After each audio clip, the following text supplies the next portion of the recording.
Disclaimer. The following story is a work of fiction created solely from the author's imagination. Any similarities to actual persons, living or dead, or actual events, situations, environments, or locales are purely coincidental and not intentional. The characters, events, and settings portrayed in this story are products of the author's imagination and are used fictitiously. Thank you for understanding that this work is purely a creative endeavor and not meant to depict any real-life occurrences. 3 araw na simula nang pumasok kami sa isang relasyon ni Norman. Naging masaya naman kami sa bawat pagkakataong magkasama kami. Kahit pareho kaming busy sa kanya-kanya naming mga ganap sa buhay, ay hindi naman naming hinahayaang matapos ang araw na hindi kami magkakasama. Naging saksi ang dagat sa mga matamis naming pagtitinginan. Every sunset kasi ay doon kami nagpupunta para mag-date. Kinakantahan ako ni Norman ng mga kantang may napakatamis na mga liriko. Pakiramdam ko ay napakaswerte ko sa taong ito. Siguro ay napakaganda ng ginawa ko sa nakaraang buhay ko at ngayon ay biniyayaan ako ng isang kagaya niya. Nagmamadali ka na naman. Hoy Kenji, umamin ka nga kung ano ang mga ginagawa mo sa buhay mo. Hindi ka na sumasabay sa amin pauwi tapos ay hindi ka na din tumatambay kasama namin. Nagtatampo na wika ni Chris. As usual ay napaka-animated na naman ang mga galaw nito. Nandun kami sa tambayan namin sa likod ng school at tinatapos ang isang school project. Kasama namin si Mark pero kanina pa ito tahimik gaya din kahapon. Des, pag nagpatuloy ka pa sa hindi pagsama sa amin ni Mark, baka magkapalit na kami ni Mark ng mukha. Wika nito na nakanguso pa. May inaasikaso lang ako. Sa susunod promise sasama na ako. Wika ko at isinalansan na sa bag ko ang mga gamit ko. Alam mo, halata ka Bes. May tinatago ka sa amin. Wika ni Chris at tumingin sa akin ng may pagdududa. Ako naman ay napatigil saglit kasi nga ay meron naman talaga. Pero hindi ko alam kung paano sasabihin sa mga ito na may boyfriend na ako.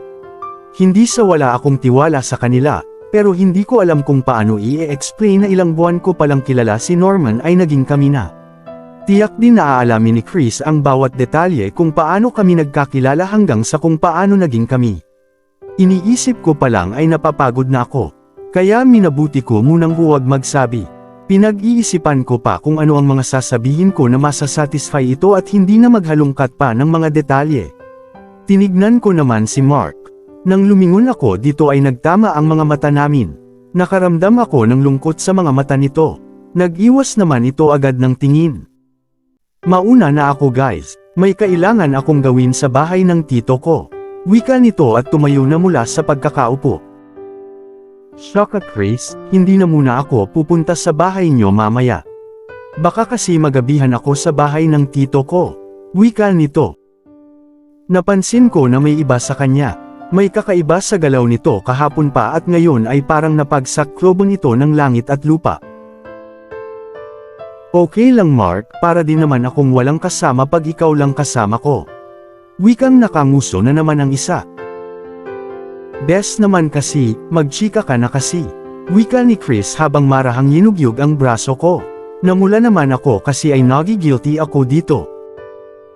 Chris, huwag mong piliting magsabi ang tao pag hindi pa handang magsabi. Naglalagay ka ng unnecessary pressure kay Kenji. Wika ni Mark na nakatayo pa rin sa harapan namin ni Chris. Agad namang tumahimik si Chris at yumuko na lang na nakanguso. Okay, yun na lang ang nasabi nito. Nang ready na nga kaming umalis ay nagsimula na kaming maglakad. Nauna na si Mark. Hindi ko na napigil ang magtanong kay Chris. Chris, may napapansin ka ba kay Mark? Bakit parang may kakaiba sa kanya simula pa kahapon? May nangyari ba sa kanya? Mahinang tanong ko sa kanya. Paanong hindi yun malulungkot hindi ka na niya nakakasama tuwing tatambay? Wika nito, nainis naman ako sa sagot nito. Yung seryoso kasi. May kakaiba sa kanya, ni hindi ko pa siya nakikitang tumawa. Hindi ka ba nag-aalala? Kunot noong wika ko dito. Ewan ko, mukha naman siyang normal. Si Mark pa rin naman siya as the usual Mark na nakilala ko. Wika niya, hindi ko naman na itinuloy ang pagtatanong kasi ay baka imagination ko lang iyon. Nang Makarating na ako sa car shop kung saan hihintayin kung matapos ang work ni Norman ay nakita ko ito na may kausap na isang lalaki. Kamukha niya iyon dahil parehong-pareho sila ng mata.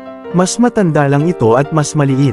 Huminto muna ako para hindi makaabala pero nakita ko na parang galit ang ekspresyon ni Norman.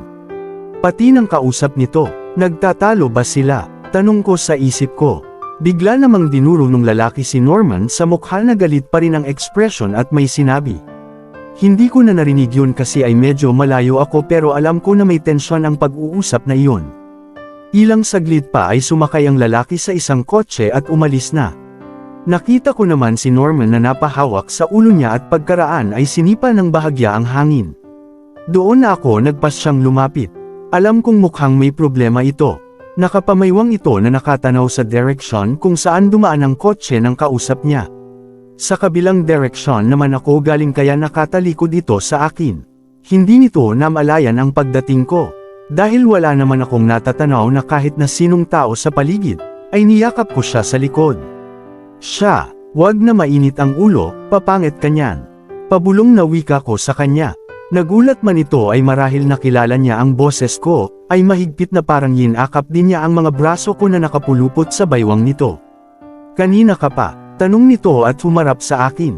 Linuwangan ko naman mula sa pagkakayakap ang mga braso ko pero hindi iyon tinanggal. Kaya ngayon ay magkayakap na kami na magkaharap. Medyo lang. Sino yun? Parang ang seryoso ng pinag-uusapan nyo. Wika ko tapos ay humulik ako sa pisngi niya. Ngumiti naman ito at mababaw na hinalikan ako sa lobby. Kapatid ko. Wika nito na sumeryoso ang mukha. Kapatid. Napatigil naman ako ng kaunti. Ngayon ko lang napagtanto na wala pa palang naikukwento ito pagdating sa pamilya niya. Napansin naman ata nito ang mga nagtatanong na titig ko kaya ngumiti ito. Magpapalit lang ako kasi ang baho na ng damit ko. Tapos ay aalis na tayo. At dun ko na lang sasagutin lahat ng tanong mo, okay? Wika niya at humulik pa ulit ng isa pa. Sa dati pa rin kaming tambayan nagpunta. Sa beach na akala ko nung una ay kay Mang June, pero ay caretaker pala ito doon at ang may-ari ng beach na iyon, ay nasa Switzerland na at doon na nakatira. Nakaupo kami sa buhangin at nakaakap ako sa dibdib niya. Naikwento nga sa akin ni Norman ang lahat, na siya ay illegitimate son ng isang business tycoon sa China. Nagmamay-ari ito ng isang malaking kumpanya ng mga car parts doon.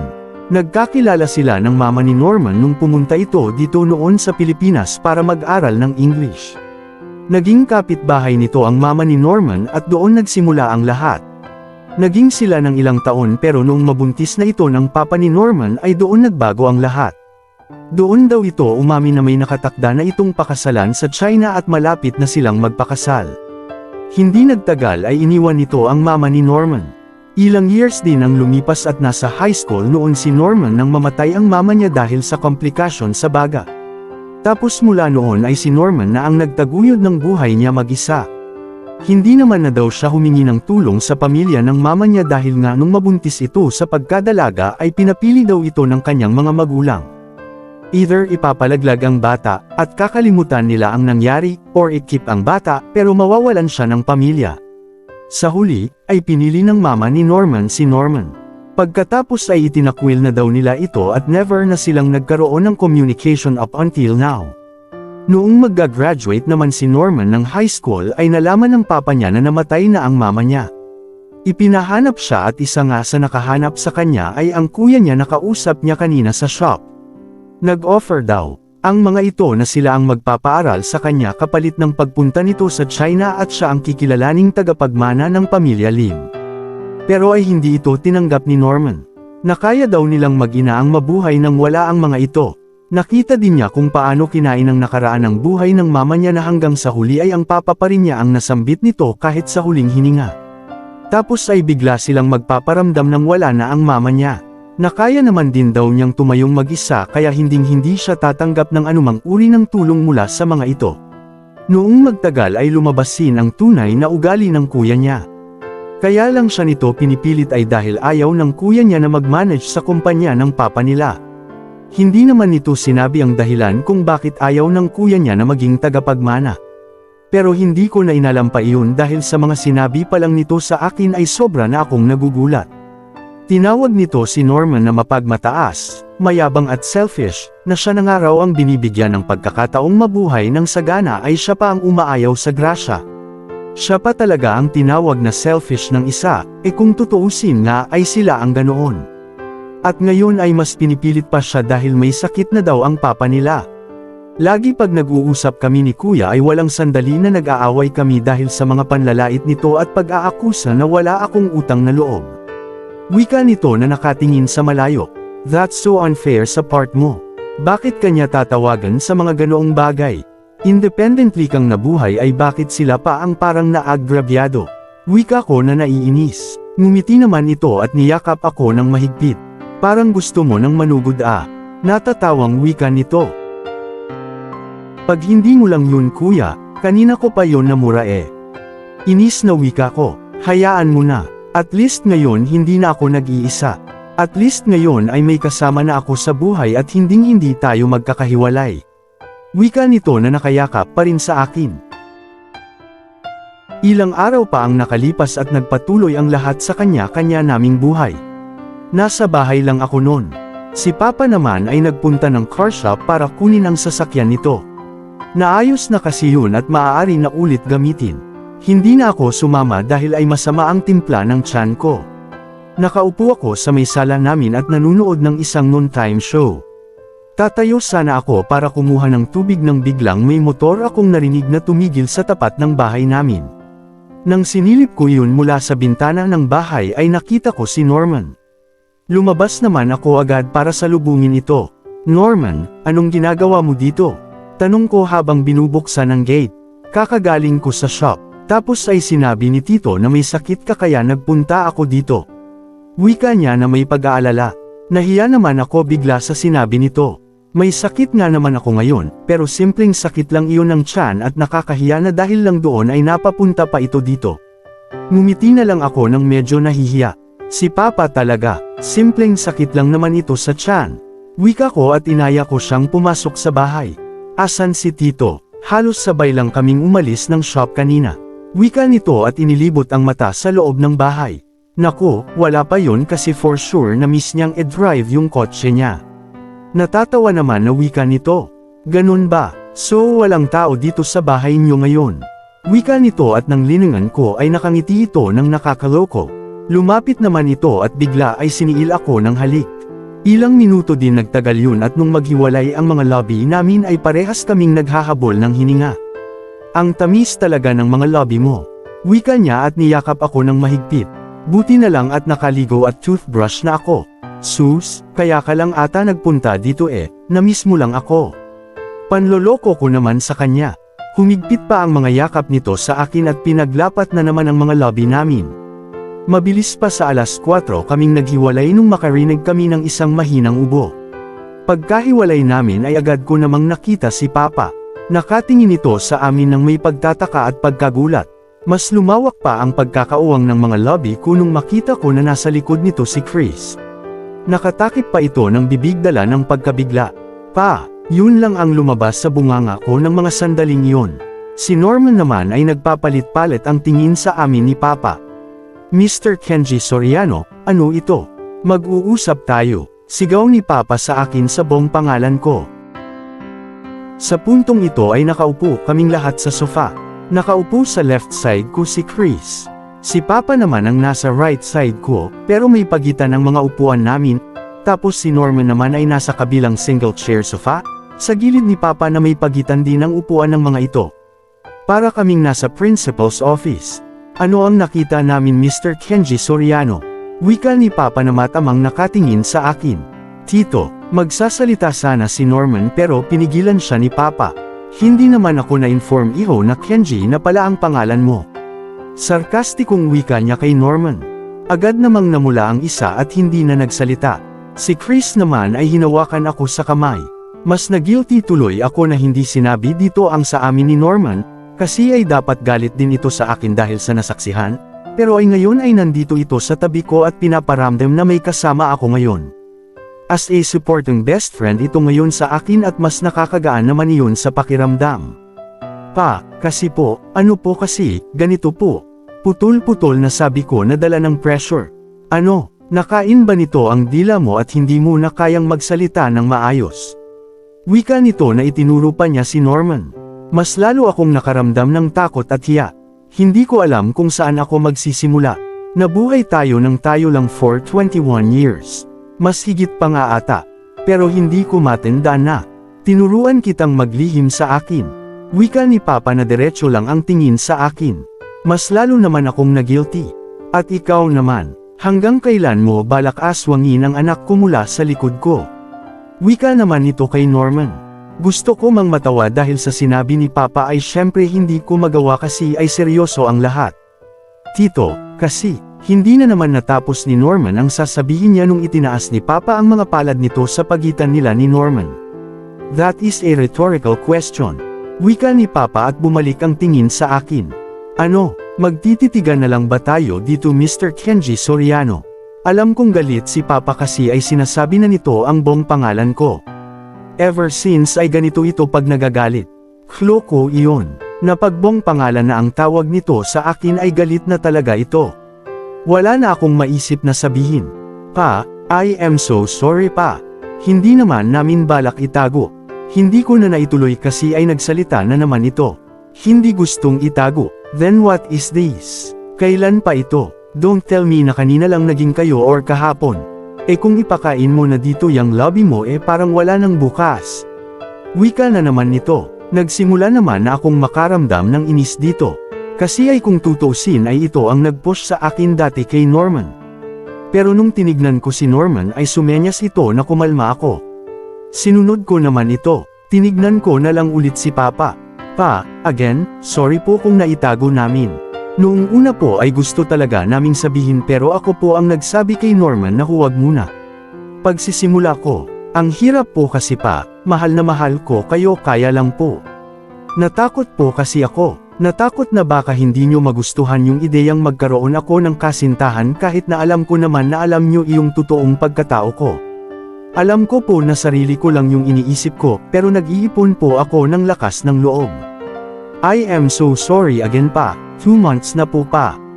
Hindi ko na nasabi kasi ay busy din kayo sa work at ayaw ko pong makadagdag sa mga iniisip nyo.